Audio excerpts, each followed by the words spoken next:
No dia 13 de março de 2020, o governo do estado de São Paulo, que é onde eu moro, decretou que as escolas precisavam, em uma semana, paralisar as suas aulas presenciais.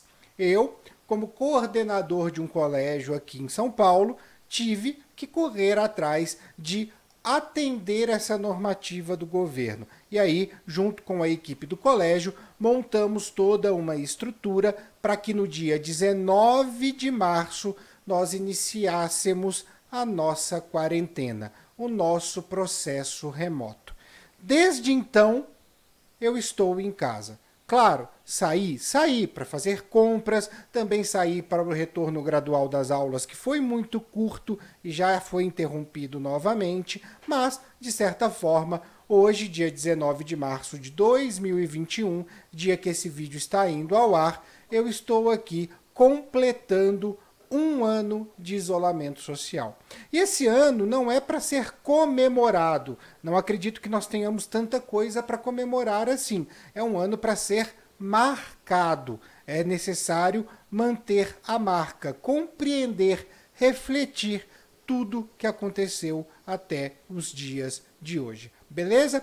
Bem, antes da gente começar, nós vamos fazer uma retrospectiva desta pandemia do coronavírus, mas antes da gente começar é importante dizer que eu vou me ater aos fatos científicos. Eu sou biomédico, eu sou biólogo, eu tenho um compromisso com aquilo que é cientificamente provado, com aquilo que a ciência traz como fatos. Eu vou simplesmente me abster da guerra política que é realizada em torno desta pandemia e pensar exclusivamente naquilo que a ciência traz e também naquilo que a população sofre. Tá? Então, sem tomar lado de A, lado de B, lado de C, a ideia aqui é discutir a pandemia de maneira científica. E, só para a gente não perder o costume, vamos ao nosso ritual padrão.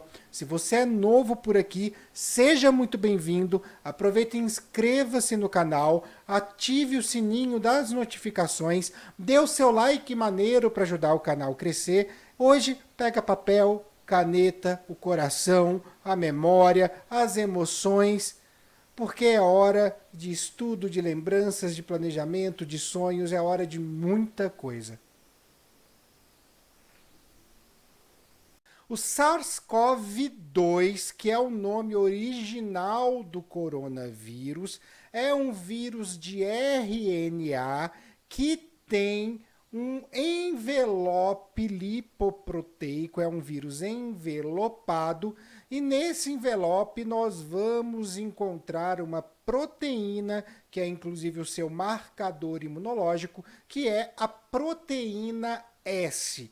O vírus, o coronavírus, ele é pertencente à família Coronaviridae. E essa família tem esse nome porque esse envelope com essa espícula, a proteína S, assemelha, né, tem o formato que lembra uma coroa. Por isso, coronavírus, por isso a gente tem esse apelido para esse vírus, para o SARS-CoV-2.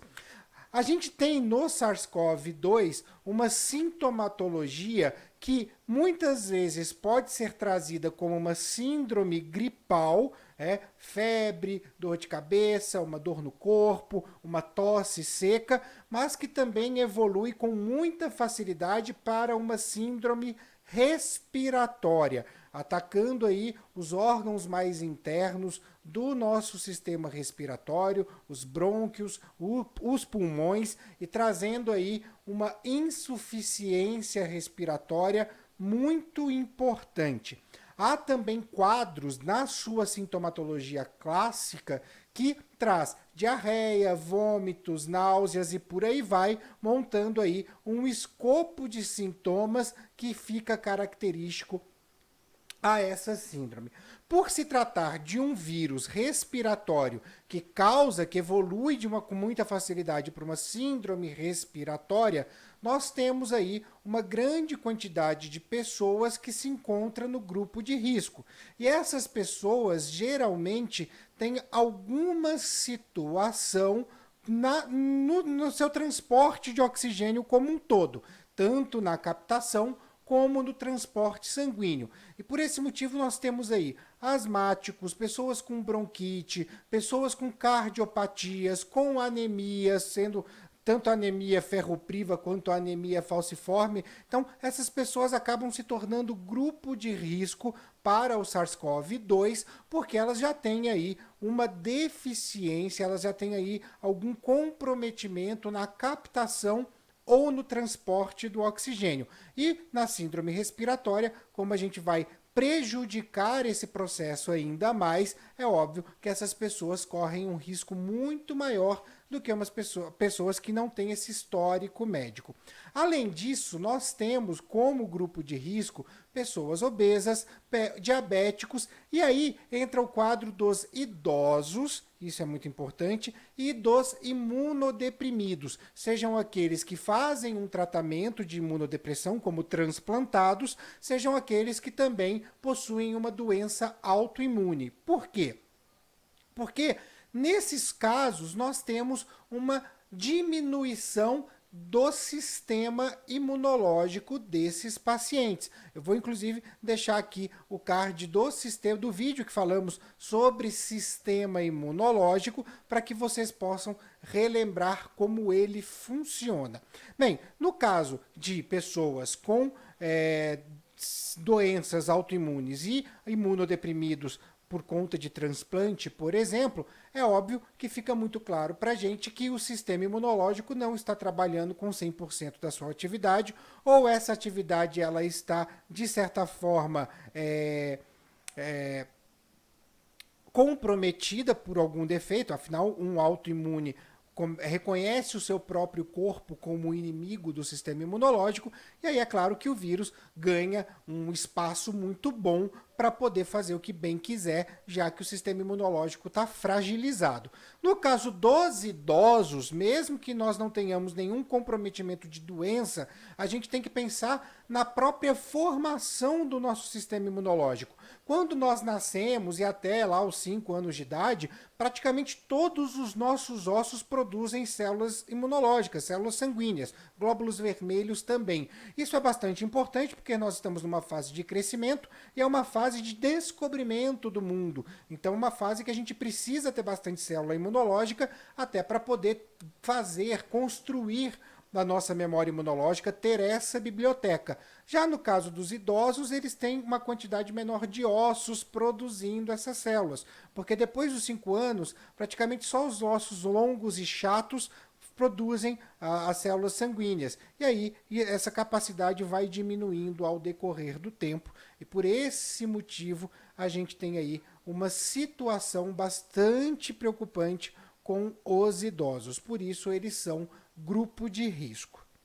É muito interessante também a gente trazer para a luz dessa discussão o que é um vírus, como o vírus funciona, para a gente poder entender um pouco os mecanismos que esse vírus, o coronavírus, vem aí adquirindo e vem usando nessa pandemia. O vírus, como eu disse no nosso vídeo a respeito, estou deixando o card aqui para vocês, ele não é um ser vivo e tem lá um processo de replicação, um processo de multiplicação, que nesse caso, como a gente está falando de uma doença, a gente tem aí o ciclo lítico. O vírus ele não é vivo, mas ele fica vivo.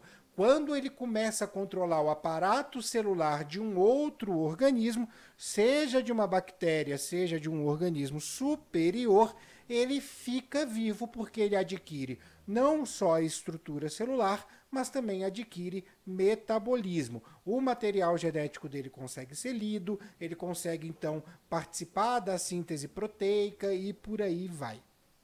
Bem, nesse caso, não é interessante para um vírus matar o seu hospedeiro, porque se ele mata o hospedeiro, aquelas células morrem, ele perde o aparato celular e ele prejudica a sua transmissão. Só que o vírus é como um software com inteligência artificial. Até ele descobrir o que ele precisa fazer para poder ter uma taxa de transmissão eficaz e ter aí, né, uma forma de causar sintomas, mas não prejudicar o seu hospedeiro a ponto de levá-lo à morte, ele vai fazendo uma série de tentativas de adaptação. E essas tentativas para a biologia são representadas pelas mutações. E aí é literalmente um tiro no escuro. Algumas mutações podem garantir uma maior eficácia na transmissão e sintomas mais brandos. Essas, inclusive, tendem, depois de muito tempo, depois de algumas ondas, a ficar no ambiente, a ser aquela que vai, de certa forma, perpetuar na sociedade. Outras, em compensação, são mais letais, né? Causam aí um agravamento da virulência desse vírus, da sua capacidade de causar doença, ou porque se transmitem mais fácil, ou porque têm sintomas mais pesados. E aí é uma grande situação que nós precisamos compreender. Quanto mais esse vírus se transmite, maior a sua chance de mutação. Quanto mais ele muta, maior a chance de surgirem cepas, de surgirem variantes que são mais prejudiciais à nossa saúde, que possuem maior virulência. E aí é obviamente que tem uma série de colegas de profissão, uma série de médicos, uma série de profissionais de saúde, de pesquisadores que trazem que a maior forma de evitar esse tipo de situação, esse tipo de mutações constantes e surgimento de novas variantes, né, a melhor forma disso é o isolamento social, e isso é cientificamente provado, não há muito o que discutir. Tudo bem? Bem, o que nós temos também hoje? Nós temos diagnóstico, porém não temos tratamento. O diagnóstico ele pode ser feito de duas maneiras. O PCR, que é o exame no qual com um suave, que é um cotonetão, nós recolhemos material das vias nasais e fazemos então a identificação de pedaços do genoma nesse vírus em laboratório. O PCR vai dizer se você está com o vírus naquele momento da coleta. Aí nós temos também a sorologia, que vai buscar anticorpos contra o vírus no seu sangue. A sorologia ela pode buscar tanto anticorpos tipo IgM, que são da resposta primária, que significa que você ainda está com vírus ou que aquela infecção acabou há muito pouco tempo, ou ele vai encontrar anticorpos IgG, que são anticorpos de memória, que significa que aquela infecção já foi sanada por um tempinho aí, há algum tempo. Tá? Então nós temos esses dois tipos de diagnóstico, mas nós não temos nenhum tratamento exclusivo para o coronavírus. O que a gente pode fazer é tratar a sintomatologia, ou seja, tratar a síndrome gripal, tratar a síndrome respiratória e qualquer outro sintoma que ele venha a trazer. O melhor mesmo é tomar medidas profiláticas, ou seja, cuidar para não pegar, lavar bem as mãos, higienizar tudo que a gente toca, sempre ter o uso do álcool em gel, usar as máscaras de maneira correta, tampando nariz e boca, proteção para os olhos também é viável, não frequentar ambientes fechados, não frequentar aglomerações, e aí vocês sabem bem como todas essas medidas profiláticas funcionam, elas estão sendo repetidas à exaustão desde o começo do ano passado, certo? Essa é a melhor maneira. Bem, e de certa forma, com tudo isso, o personagem principal do vídeo, que é o SARS-CoV-2, foi devidamente relembrado ou apresentado a vocês. Agora vamos relembrar o histórico dessa pandemia.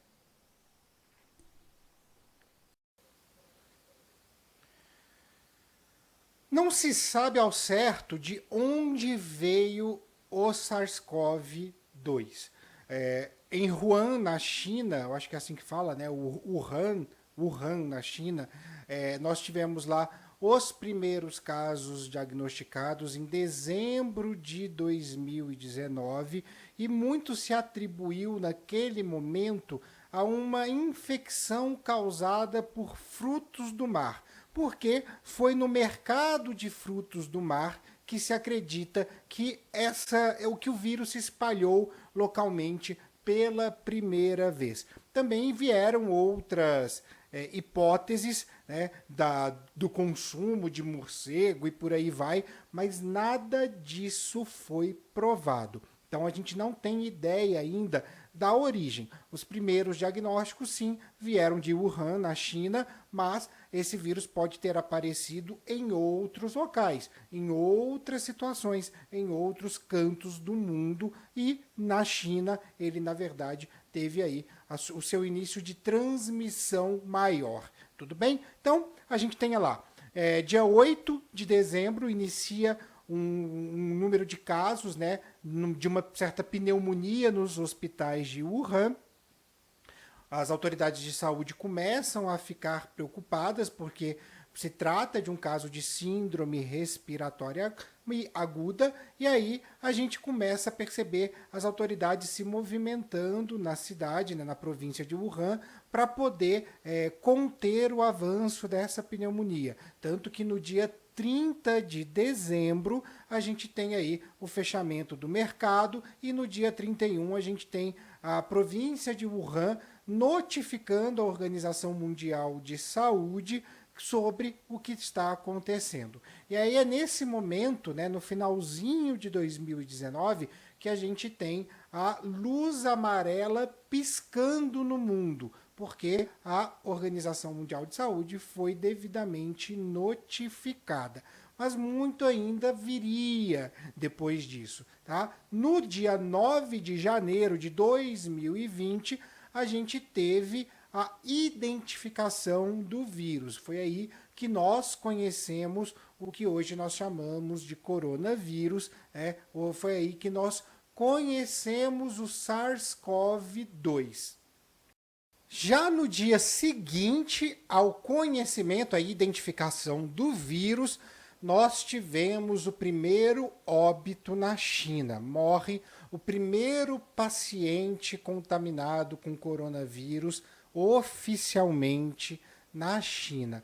E aí, nesse mês de janeiro, nós também temos o vírus chegando na Europa, chegando nos Estados Unidos, e no dia 28, a Organização Mundial de Saúde eleva o nível de risco para alto.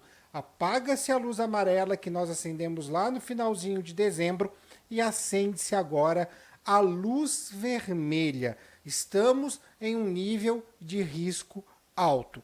Esse nível ainda se confirma porque em 2 de fevereiro nós temos o primeiro caso de óbito fora do território chinês. E aí, vendo tudo isso, o governo brasileiro, né, cria no dia 5 uma missão de repatriação de brasileiros que estavam em Wuhan.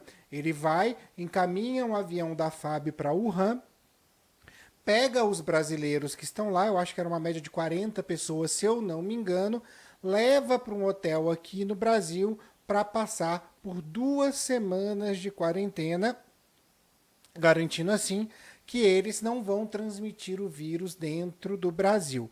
Nós ainda não tínhamos nenhum caso no Brasil, e é óbvio que isso foi um pouco arriscado, porque essa poderia ter sido a porta de entrada do vírus no nosso país, mas acabou que não foi. As pessoas que estavam lá nessa missão de repatriação acabaram voltando e tiveram os seus exames negativados, tá? E aí, muito rapidamente, né, porque a gente falou do primeiro óbito na China no dia 9 de janeiro, muito rapidamente o número de óbitos da China passou o número de óbitos da pandemia de SARS, tá? E isso aconteceu no dia 9 de fevereiro. E isso, obviamente, começou a mostrar para o mundo o potencial de transmissão e de dano social que o coronavírus poderia ter, né, que ele poderia ter naquela situação. E no dia 26 de fevereiro, aqui em São Paulo, nós tivemos a confirmação do primeiro caso no Brasil. Dia 26 de fevereiro, o primeiro caso no Brasil, que era um homem, se eu não me engano, com mais de 60 anos, que viajou para a Itália. Esse foi o dia que a gente parou, olhou para nós mesmos e falamos: chegou, tá aqui. E agora, o que a gente vai fazer? Logo depois, já no comecinho de março, a gente começou a perceber movimentos na Europa.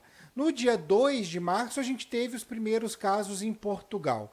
Os números da Itália começavam a subir e no dia 9 de março a Itália entra numa quarentena muito pesada, com regras bastante fechadas para que comércio não funcionasse, restaurantes não funcionassem, os pontos turísticos não funcionassem, as fronteiras fossem fechadas e com uma maior regulação entre o trânsito das pessoas. E aí, a gente inclusive viu nessa época imagens que correram o mundo inteiro e que nos chegaram a emocionar. Os golfinhos em Veneza, ou então as pessoas na sacada tocando música para que os vizinhos pudessem se sentir mais acolhidos, né? Porque afinal de contas o contato próximo estava permanentemente proibido naquela situação. E aí o tempo foi passando e no dia 11, 2 dias após a Itália decretar a sua quarentena, a OMS vem em público e diz: estamos em pandemia. Esse talvez seja um momento mais emblemático dessa linha do tempo, porque foi um momento onde a Organização Mundial de Saúde divulgou para o mundo que aquilo que eles foram notificados no final de dezembro de 2019, hoje era uma pandemia.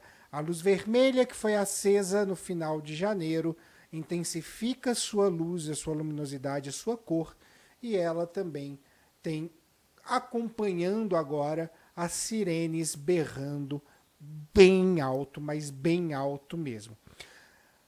Como resposta, e foi assim que inclusive eu iniciei o vídeo, no dia 13 de março, os governos do Rio de Janeiro e de São Paulo, os dois maiores centros urbanos do Brasil, começam então a divulgar as suas medidas de restrição e suspendem as aulas presenciais.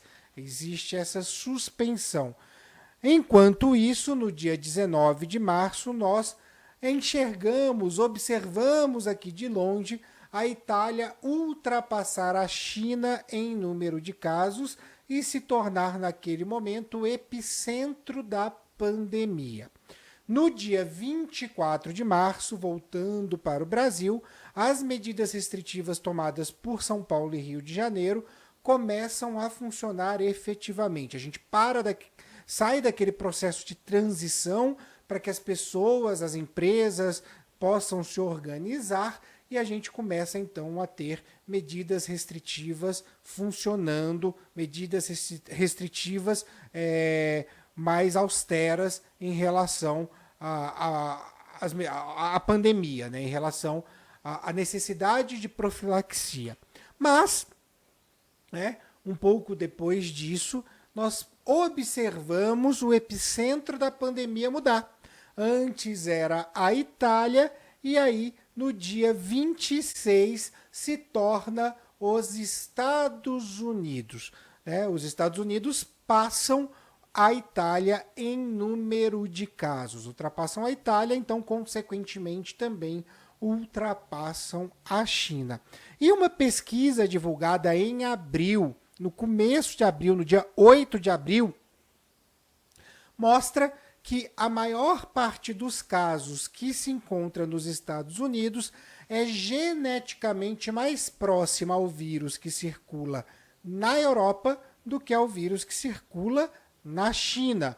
Ou seja, o vírus que chegou aos Estados Unidos e trouxe para ele a situação de que agora ele era o epicentro da pandemia, tem origem europeia e não chinesa, certo? E isso é um dado bastante importante, inclusive para a gente poder mapear o sistema de transmissão do vírus.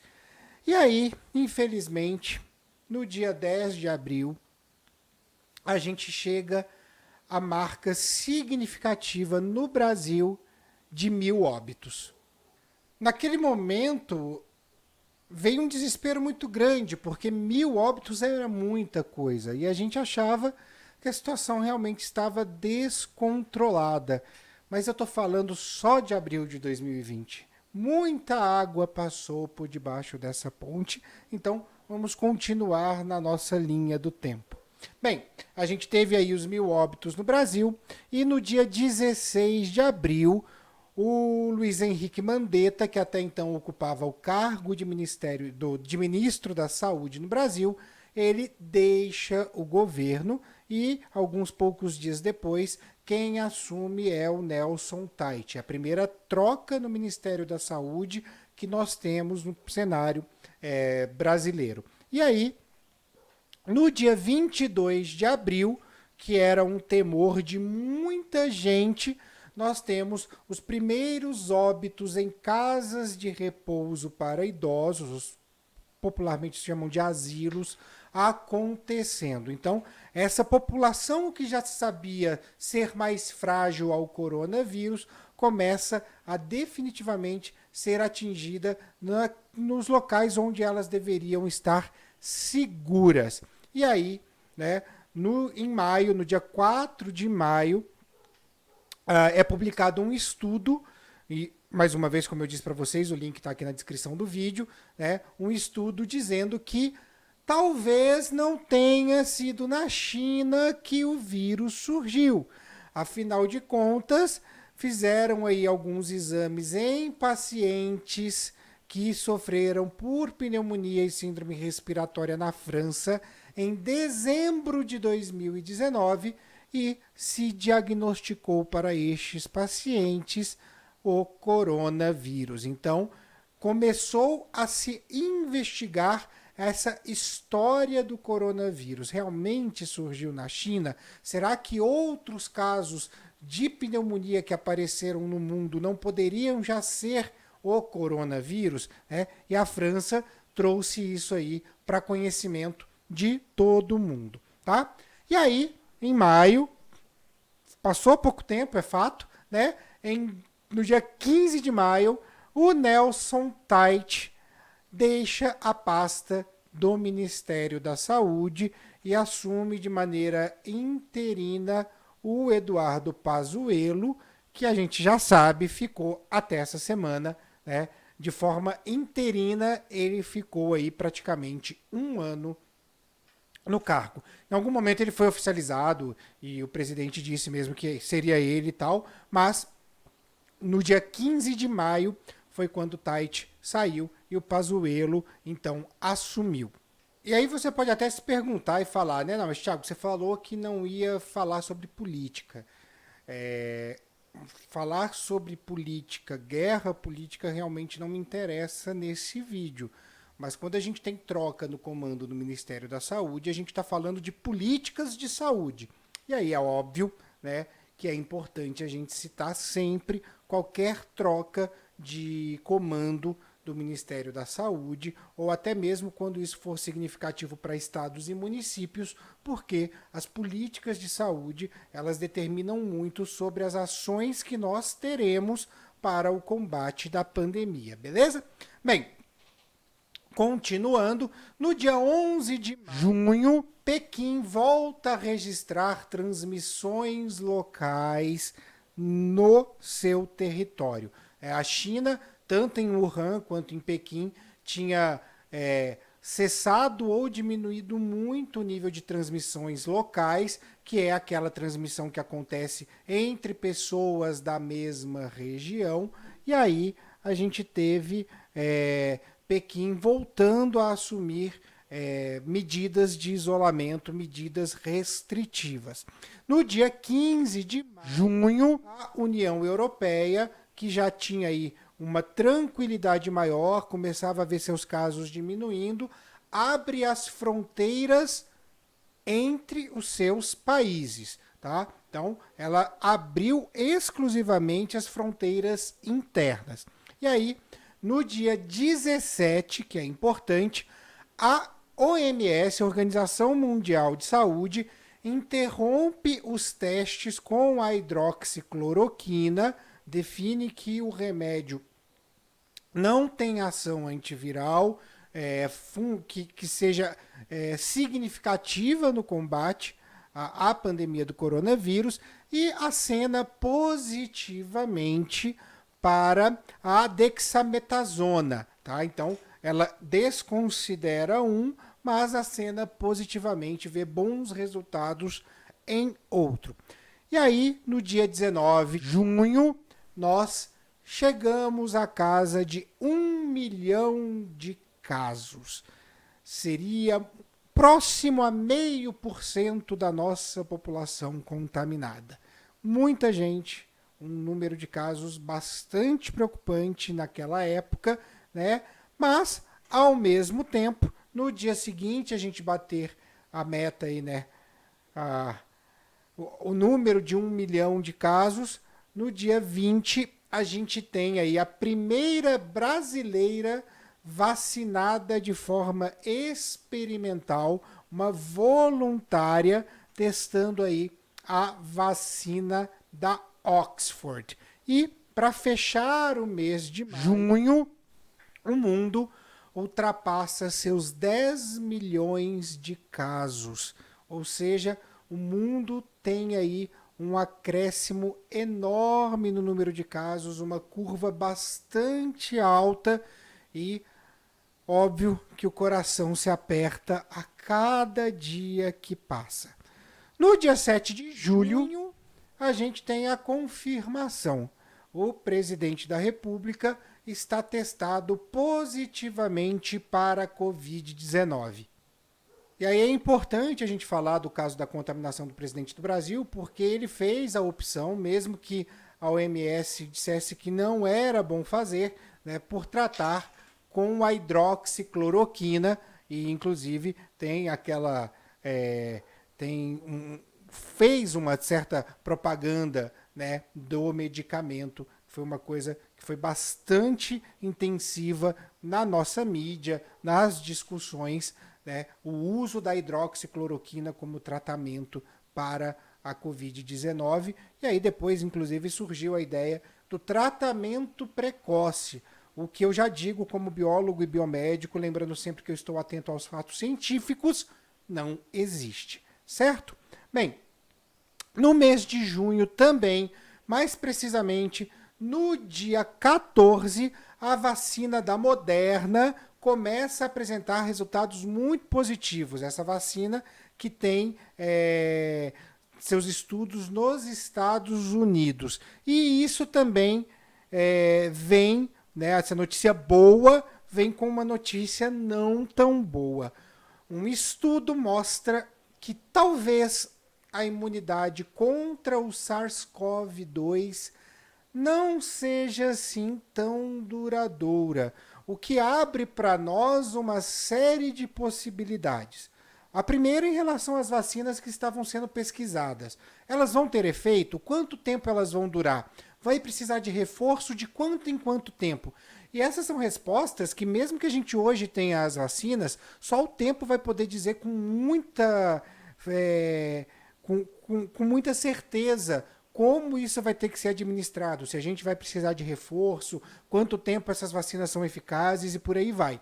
E também traz aí o medo da reinfecção, porque afinal de contas, se a imunidade ela acaba, né, ela dura pouco, o vírus ele pode mais uma vez causar o quadro de doença no organismo. Então, são duas situações que se abrem para essa discussão no momento em que esse estudo ele é publicado, tá?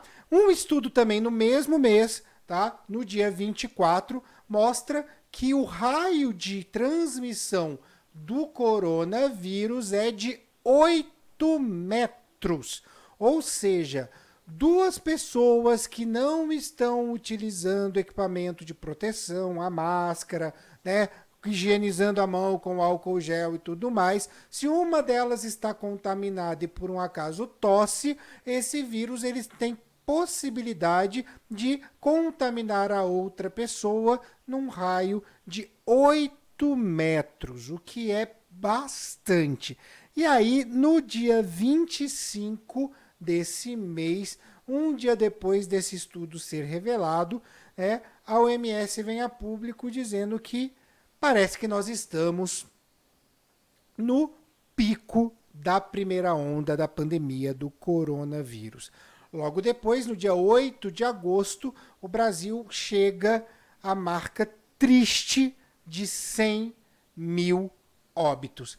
Eu disse a vocês que quando deu 1.000 a gente se entristeceu, desesperou e esse número se multiplicou por 100. Chegamos a 100 mil óbitos. Mas, em compensação, no dia 14 de agosto, a vacina Sputnik V, uma vacina Rússia, ela é aprovada pelo governo daquele país. Começam, inclusive, os trâmites para testes em outros países. No dia 17, a China aprova a primeira patente de vacina, né, feita no território chinês. E a gente começa, então, a ver, né, que existe aí um caminho, que tem uma esperança gostosa começa a chegar no coração. Porém, falei para vocês da imunidade curta, né, que foi discutida lá no estudo em maio. A gente tem aí em Hong Kong, no dia 24 de agosto, o primeiro caso oficial de reinfecção. E o mundo chega, então, no dia 25 a 25 milhões de casos. Então, tudo aquilo que a gente tinha visto das vacinas no mês de agosto, que trazia uma alegria, no final do mês de agosto, a gente teve mais um balde de água fria com essa notícia da reinfecção.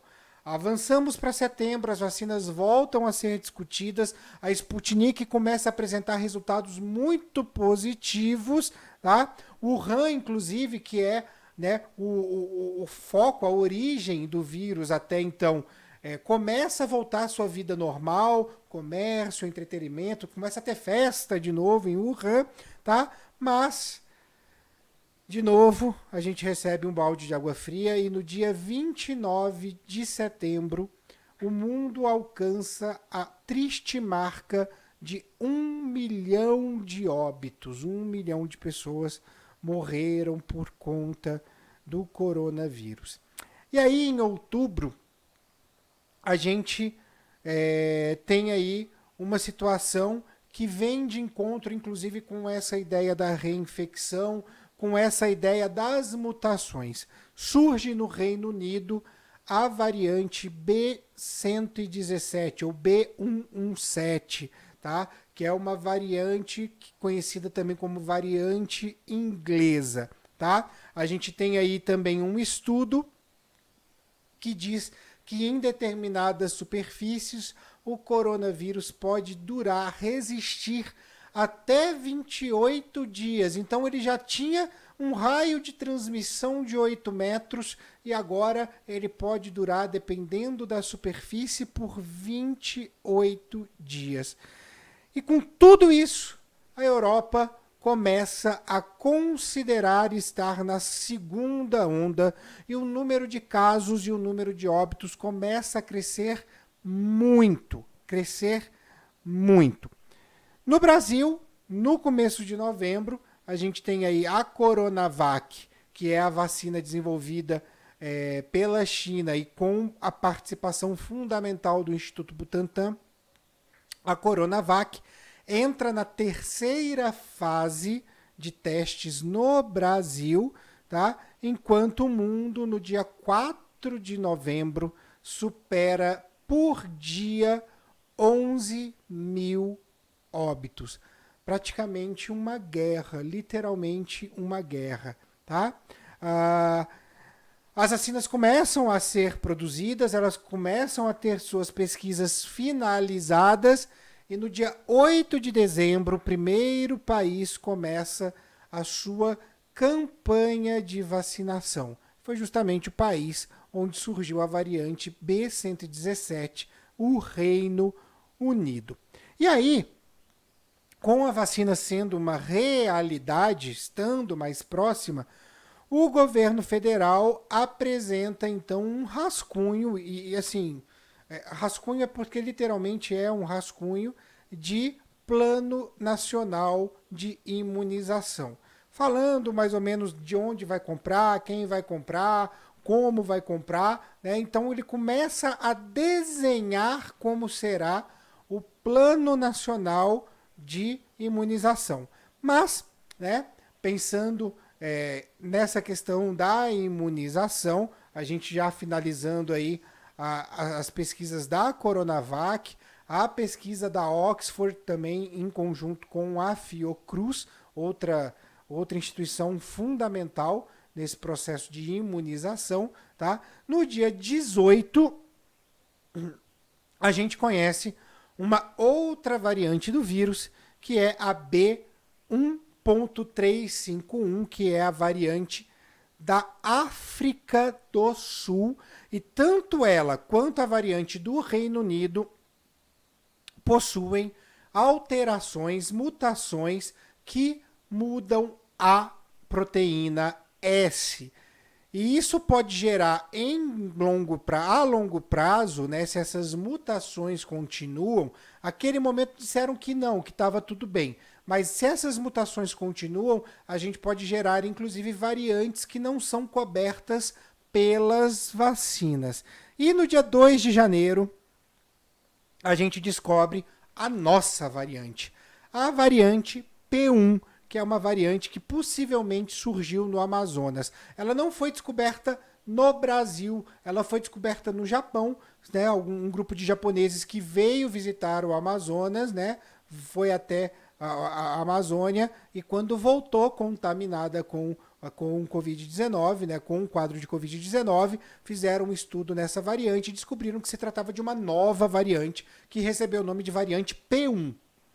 Nisso tudo, o Brasil ultrapassa a triste marca de 200 mil óbitos e explode em Manaus, no dia 14 de janeiro, uma crise sanitária.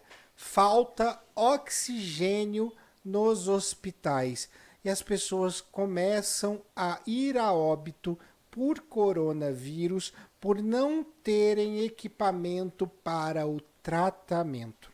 Isso no dia 14, houve inclusive aquela campanha muito bonita, né, iniciada pelo Whindersson Nunes, para que se doasse tubos de oxigênio, cilindros de oxigênio para Manaus. Eu me lembro que eu falei dessa campanha numa live, afinal de contas a minha esposa, minha companheira é de Manaus.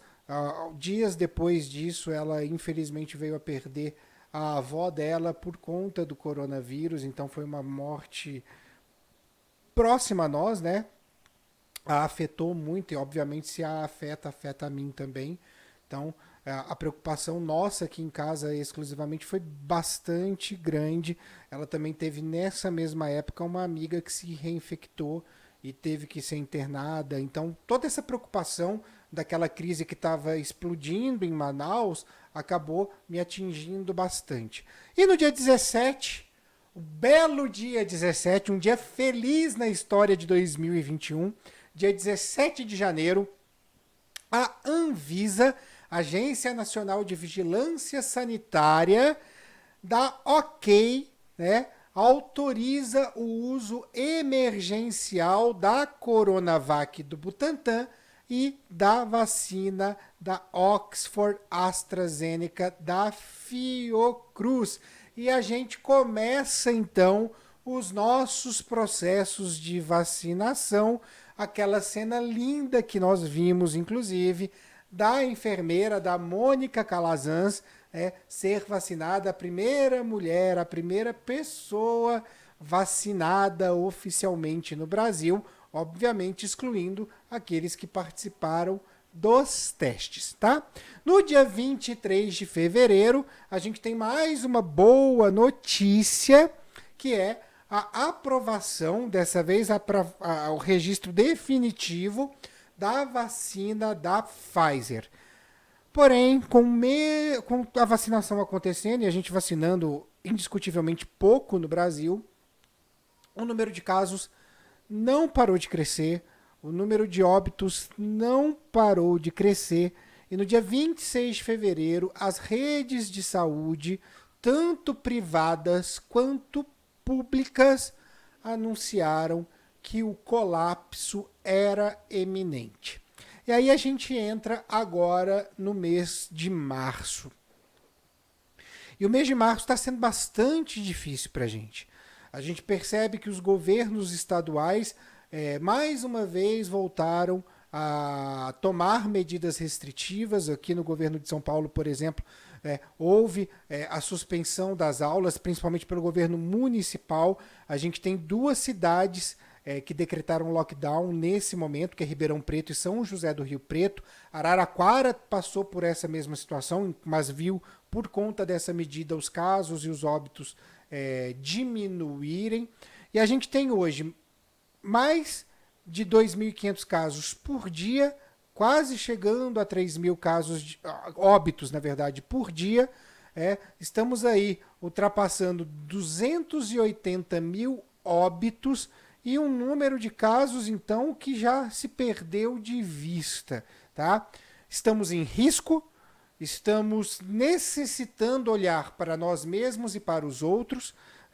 E a situação de março é uma situação bastante delicada. A gente teve essa semana, mais uma vez, uma alteração no comando do Ministério da Saúde e uma alteração que, de certa forma, trouxe uma palavra que não deu muita luz para como o trabalho vai funcionar, porque o novo ministro disse que a política é do presidente, não é do ministro da Saúde. A política de saúde é do presidente, não é do ministro da Saúde.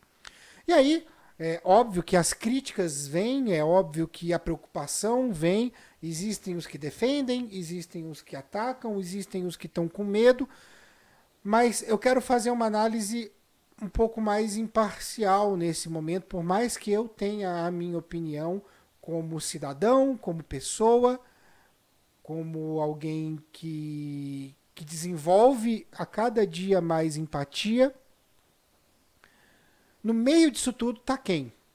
O trabalhador, tá? O estudante, tá? Aquela pessoa que, se precisar sair, ela vai ter que sair, porque ela precisa manter sua alimentação, ela precisa manter os seus suprimentos, ela precisa sobreviver. E dentro disso tudo, a gente só pode falar uma coisa.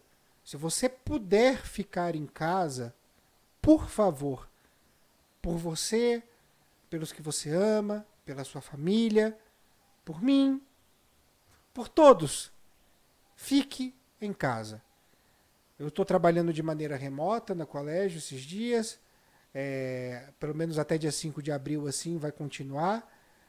É importante que a gente mantenha a maior taxa de isolamento que a gente puder fazer. Tá? Porque isso não é só cuidar da gente, isso é cuidar de quem a gente ama, e isso também é cuidar do próximo, mesmo que a gente não o conheça. Tá? Nós temos mais uma variante rolando aí na sociedade, que é a variante P2. A gente não sabe ainda como isso vai acontecer. Novas pesquisas, novos estudos surgiram agora no mês de março, dizendo que as variantes que estão surgindo agora, elas têm uma eficácia menor contra a vacina, ou seja, a vacina ela não mantém a mesma eficácia que as variantes anteriores, e isso pode afetar completamente o nosso sistema de saúde, isso pode afetar completamente o nosso programa de imunização.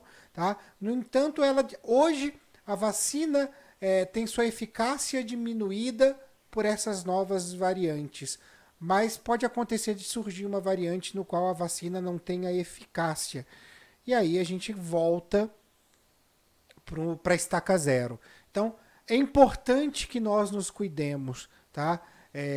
A gente acabou agora de revisitar toda essa história da pandemia.